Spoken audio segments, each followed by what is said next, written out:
Malek runwang, malek sangdar, malek tiang, gwan dialden tayantin, anda morun na po road bioch, ka kobo county, message me weka yen funds, kishir maridia, tin na ka teka kobo, ka dier siang, katana na yene in ro, message mala. Mal be kadup dial tes loy daga men lat ke commissioner kan ne dial tin jal kel kaja tin jal ka payam no kon medunga ka rietin lat ka riet go te tare ide na ko ba wait ba loitin so message ko kam ye jene re jo ko na me dong siang ne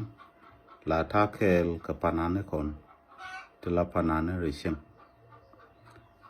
ken roda lat ka guam bar no mo kune la top jen re jo kana me ni ke damane si ni manda ni jojo seben se bago roda ba je ka panani tin la panana reshim medan chere medara gor ram kel bada panana me sa ram kel wala lar si go ben ken dial ko ken lien karo kan no ken rodien ken ba si ken la guyo abang ko de kala nen ko ko guam bar sera misi kon ka parwe ba te ga panana kon to go ti cha twarpal ne ke year 2000 ken panana tro ke panan ti dit ti to ko twar ne ke 1988 wo ka 1990s wo ka 2000s so ka panana kon ti dit ngai ke ne sikla ba chong sirang la bala ne nyin dore ken panan tro ta da manana ba ta ten bata nya jo kata damana kai nya biel tere idien ta kon ba ke sholur kata kon ba ke pananda ne ngade ka pananda ne wal ta kon ke meri nya yoy ta kon ke sar nya yoal ta kon ke nya shin banang tar ta kon ka panan ta kon ba te ken kon ben ka ke me sha je ke lar ke ne o ka ke me shi ke bet chi ni te le do mu gui ke ne me de joy ke ken gui ka ro shi cha ka parui a kon ne tin de ko la support ka ye ran ka kan panan ne dia la to take a dream ko kan di te chu ko fa kamje tin ta pal radian dere ka preserve do kel me de ka preserve ka je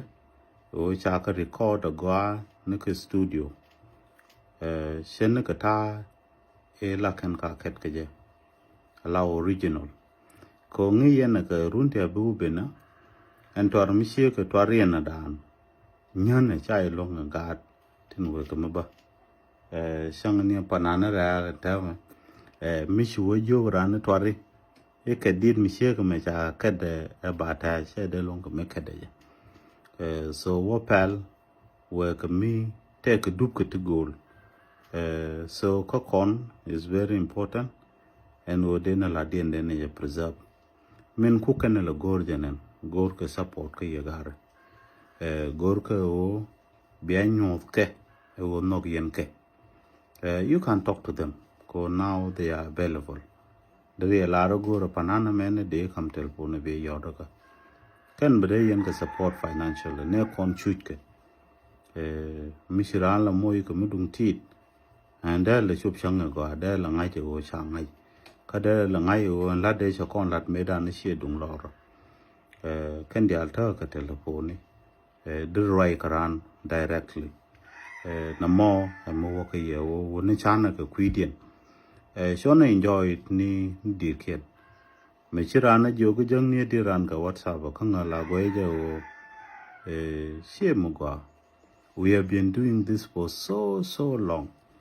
hanan panana I know that ray din dia le kon de cha chak te le green me cha chamten ni mo wa to ran life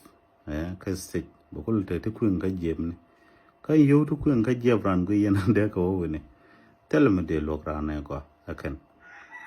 so kon wori panane kon chana ka support taun tel kon panan kel de kon la nga ge til che til ka panan ka ngai kon o panan tin na ka je rul to ko we can ask ourselves why ngu me chan panane nuori ka je panan nuori chan ka ko tel support mi je kan ka nuori nie me cha dit kamrar wiling no gar mar je ni nga ka bluetooth so bluetooth ni je mi do transfer ka je ma we free hey ko ka YouTube ba ko download free so ngu de je ka panan ma panan tel mi je ka after all min to go loy ne je ne kon we love them no kon mi lat kane bigo kula take energy you know so Kandial, they are here with me and they are willing to talk to you guys Michel panala poje ko da ranlim ko la tenere din ken da panan mo dai joge I gur na menene sejen dai yene chu ne re rai che ko min chala re chol ka da bata ora na mal foide de gulo jog de area don't need or something like that there nga jo ra mo che lar me na ngong je ne kon chuit ke tankien na tam la ka obin ni jo year jog year ka yene te sia video no ka gui chang edan jen gwa de che da ka nyot mlo no o brand bin re la je do beauty nyin wan ko be ben ka gui be be re ka be bu re ka dong bele ni re ke tiang yo ba ta chwe nien re ko jen ba ne de road so beje they are trying their best but beje min lat ke but ken no ken ko di no ken ko preserve the culture ni ken ba ta ka nok ko de nanyos sheng no re te cha parwe including bulle to the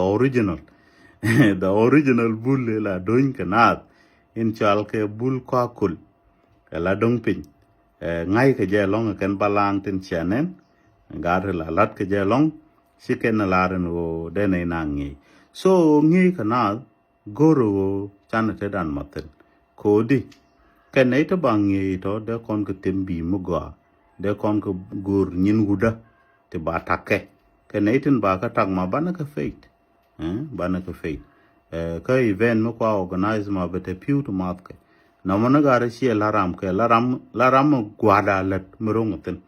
so gwa pega ke rungtin ke mloro da ka ngacha lat cha gare cha ka nyoye ma da ka piu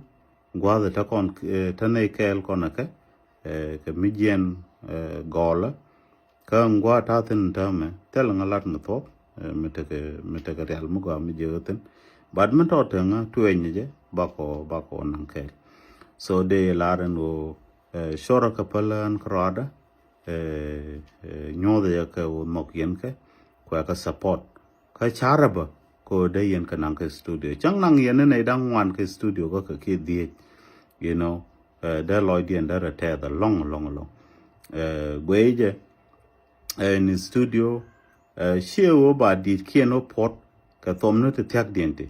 wo ba ko record gwamitel noise michi man pala bla wak del bla wak ran bla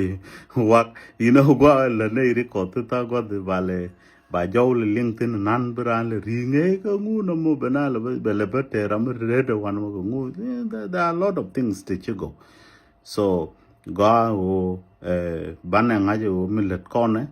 gwa ke generation away ka ben we are not only doing it for ourselves. We are doing it for our children and their children and children. So, lana care la jen message in the campon, kwana panano kon support. Chu joni je congratulations, ngubelo je. Tell man, you know this world money top. So if you join anchi loda te the congratulations. No, me rungi ko dri jebdu kap jebdu biran yoda ka bata mala wore che loy te do jen die jete alis baga si kono ne ka la de sha la de mandan lul me she gwandi de dan te ka she dier she jaga $300 nga de lat char ni udo mo dagram de lat kana manen ba so this is very good gwandi tam she loida test ka she re de midit she realtan so an luak na panane kon Ray Lada, I'm not saying support me as individual. Luanga road roda rubalagat, war roda ka, ngalat. I'm just saying kwa panane kon kwa ka support. Nyoda ka we value you. Nyoda ka siang weda te sialat, siang nap, siang nuari, siang magwa, jen siang agor kone, dena promote. Ko ja kon ka joj ka kon ngane so mi chana lan mi sheke jena mulat rei nuara ke liu dena kai nyal shukron guys ngane chilo da